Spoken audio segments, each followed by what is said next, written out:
Thanks, Mike. This time we'll open up the questions to the media. Again, just raise your hand and Allie will come around with the microphone to you.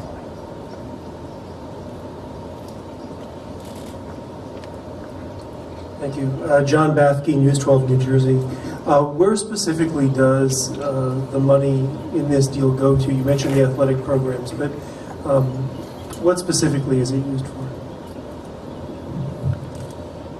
The investment in the stadium naming, again, as we've said for 2 years now, while the climate is difficult, we've done a great job, I believe, in the last year generating new revenue in the football program. If you look at what these guys are doing for us, what Audi did for us a year ago in the Audi Rutgers Club, we've generated $1 million of new revenue in naming opportunities, and we're not done. There's plenty of things both in and around Rutgers Stadium and in and around the RAC and other facilities. But the bottom line is, the football program has given us the ability to generate these additional dollars. And what we'll do is we'll reinvest these dollars in the football program, in the ways that we see fit, the most responsible way we know how, to make sure we can stay competitive at the highest level. Tim, this school is obviously a little different.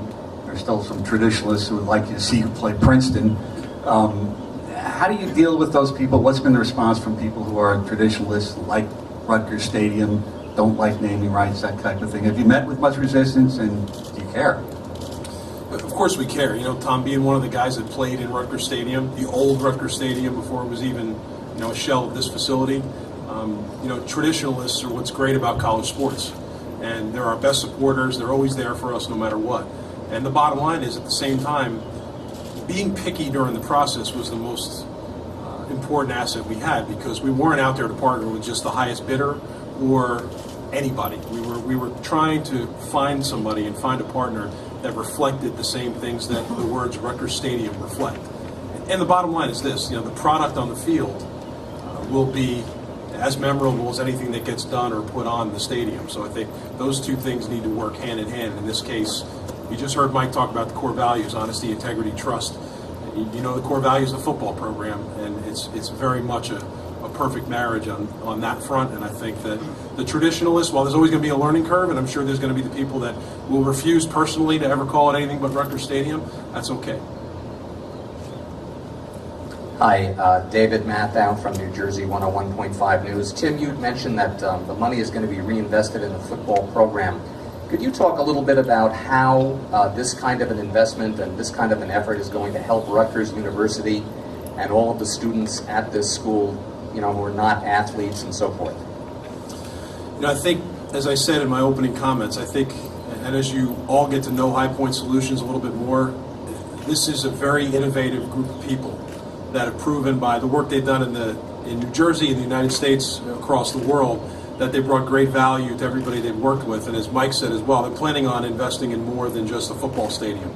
I think what it'll do is, if there is business at this campus in the realm of what High Point Solution does in IT infrastructure, I'm pretty sure they intend to compete for it, and I'm pretty sure they're going to win some of that business. And in the process, I think they're going to make Rutgers a much more productive and innovative place. Mike Pavlichko from WCTC News. For Tim and also for Mike, if you could describe for me what the relationship will be between Rutgers and High Point. You mentioned, Tim, that you wanted to find a perfect fit. What is the relationship beyond their name goes on the stadium and you get the money?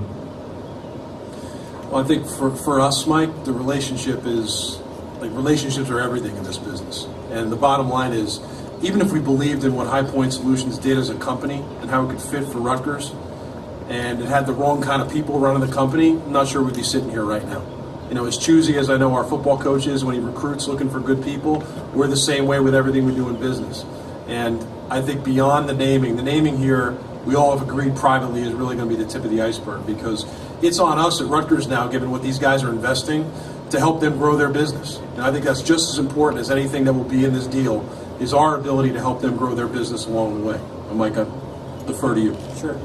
I would say that our relationship with Rutgers is going to be very similar to the relationships we have with any other business partner, or even our business clients. And that is, it comes down to the core driving force in High Point. That is to ensure the success of those people around us. So whatever we can do to help Rutgers be more successful and competitive, and to help them achieve their goals, that's really what it comes down to. I guess I don't have a bullet list yet today, but I'm sure I'll get one after this session. But that's really what we're all about. Tom Canavan with the Associated Press. I'll ask Tom the question since you've been left out so far. Did either one of you two have a relationship with Rutgers prior to this? Go to school here or graduate school or anything like that? No, we did not, and it kind of came about in a funny way. I was actually traveling with the New Jersey Nets on a trip to London with the team some months back, and Brett Yormark approached me with this idea of having interest in sponsoring the team at the stadium, and it sounded great right off the bat, and we got together, we got back into town, and we sat down, we came out for a visit, and it was actually a pretty simple process. It was a pleasure. Tim, did you turn down higher bids, and why was it important to stick with a company in state? I didn't get the second. Why was it important to stick with a company in state, a Jersey company? Yeah. As part of the process, Keith, we had interaction with quite a few companies, and as much as they evaluated us, we evaluated them. I don't really want to get into the details of any other bids or offers or conversations we entertained, because the bottom line was whatever it was, we didn't feel like was the right kind of fit in a complete way before we got to meet Mike and Tom. Remind me, the second part of your question, I'm sorry. And look, you know me, you laugh at me all the time about this. I mean, I'm sort of a New Jersey loyalist. I've always been that way, and I think given these times, given the climate of the state, as much as we feel like success in athletics and building programs the right way, graduating our student athletes, achieving academically at the highest level, brings people in New Jersey together, I think that New Jersey people need to be working with New Jersey people. New Jersey businesses need to be supporting New Jersey businesses. So for us, I think it's a great statement in a time where everything is challenging that you face in the state of New Jersey, to see New Jersey working with New Jersey. To me, maybe call that my own romantic scenario that I might have created in my own mind, but I don't think there could be a better way to do this as a state university than to do it with a New Jersey company. Craig, your thoughts on this? You didn't talk about it last night, and you going to have any trouble letting go of Rutgers Stadium, since you had such were such a driving force in getting it to the point where it is, and maybe being a traditionalist? What are your thoughts on giving up the name Rutgers Stadium? Well, my first thought, Tom, is that I love this news conference. I get to sit here and watch, don't have to say much. This is what we need to do after games. But no, I am thrilled because it's something that's going to help Rutgers, and we are in a relationship with people. You listen to these guys talk, it sounds very familiar. And although they're just words, you look in, and as Tim did, and people at the university did, you look into their background. They walk their talk. And it's very important that if we were going to do a naming rights deal, that it would be with the right type of people and the right type of business. And I'm very confident that we're in that kind of relationship. And Tim mentioned it. It's a great opportunity, as I said. I think it makes sense. It's great for both parties. And when it boils down to it, it's people who make the difference. And it's the people that we have done the deal with, and it's the people that will play and coach on that field behind us, and it's the people that will sit in the student section and all throughout the stadium that makes the Rutgers family. And I think it's something that's great for our athletic department, for our football program. To the gentleman of High Point, this has come up several times in the press conference. Do you have a guarantee of university business contracts in exchange for this sponsorship, or a presumption of them? No, there's no guarantees for anything, and frankly, we wouldn't want it that way. Some of these opportunities, there's that perception. However, in this one, we want to compete. As I mentioned, we're probably some of the biggest competitors here, even though size-wise, I may not go toe-to-toe with Tim. But we're more than willing to compete for the business, and there's no guarantees. But I mean, if you have handed out $6.5 million, do you feel that gives you an advantage? I would say no. No? No. What do you mean compete then? What do you mean?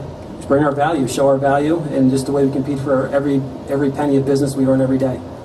And what could you do for the university? What specifically would your company do if you're competing for business at the university? What work do you do for them? Sure, Explain it's a that. very good question. So first off, we try to understand what the university's goals are as from an organization, where they're headed, and then we step back and look at technology. We say, what kind of technology can we leverage to help them reach their goals? What kind of creative solutions can we deploy and develop to aid in that end?